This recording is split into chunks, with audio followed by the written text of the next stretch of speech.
Hi everyone, welcome to another week in review here at Crossover Media. Let's begin with the new disc from the Maria Schneider Orchestra, the Thompson Fields. We're off to a great start as the album debuted this week at number 25 on the CMJ Jazz chart and was second most added at Jazz Week. With 67 stations already playing the album, we're really excited to see how the CD develops in the coming weeks. Also, don't miss the great interview Maria did with WBGO's Gary Walker, which you can find over on our website. One of our new releases this week includes Gabriela Montero's Orchid Classics debut. Joined by the YOA Orchestra of the Americas, Montero's Ex Patria world premiere is receiving rave reviews from radio.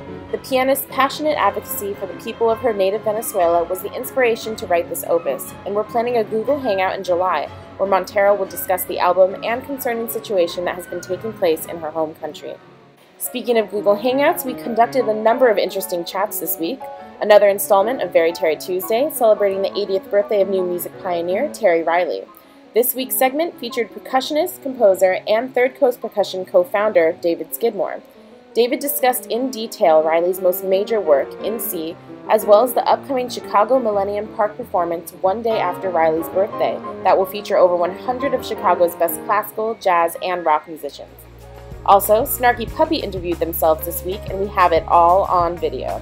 You're going to want to make sure you check out the mayhem that ensued once we went live on camera. You can watch all of our hangouts over on our YouTube page. Another new release we're working is from classic Quadrophenia from The Who's Pete Townshend. The orchestral adaptation of the band's 1973 rock opera was released last Tuesday, June 9th. It features the Royal Philharmonic Orchestra and the London Oriana Choir, with Alfie Boe singing Roger Daltrey's iconic parts, and guest appearances by Townshend as the Godfather, Billy Idol as Ace-Face Bellboy, and Quadrophenia film star Phil Daniels as Dad. Classic Quadrophenia will qualify for placement on the Billboard's US Classical Albums chart next week, but apparently won't be eligible for the classical charts in the UK, and Townshend is none too pleased about it. He commented saying, "I know I'm a rock dinosaur and I'm happy to be one." Sadly, one of the most powerful and contentious innovators in the history of jazz, alto saxophonist and composer Ornate Coleman, passed away on Thursday morning in Manhattan. He was 85 years old. Beginning in the 1950s, Ornate redefined improvisation on his own terms, challenging and changing the face of music. He has left an unbelievable legacy, and the world has lost one of the truly great and honest artists of our time. Lastly, in industry news, Gurls music founder Madeline Sklar joins the Jazz Spotlight podcast to talk about all things Twitter, including what you're missing out on if you're not on Twitter, how to write a killer bio, and the 80-20 tweeting rule. Also, tools that you can use to become a Twitter expert. Sklar oversees the largest community of indie music musicians and is the coordinator of the popular music Twitter hashtag GGChat.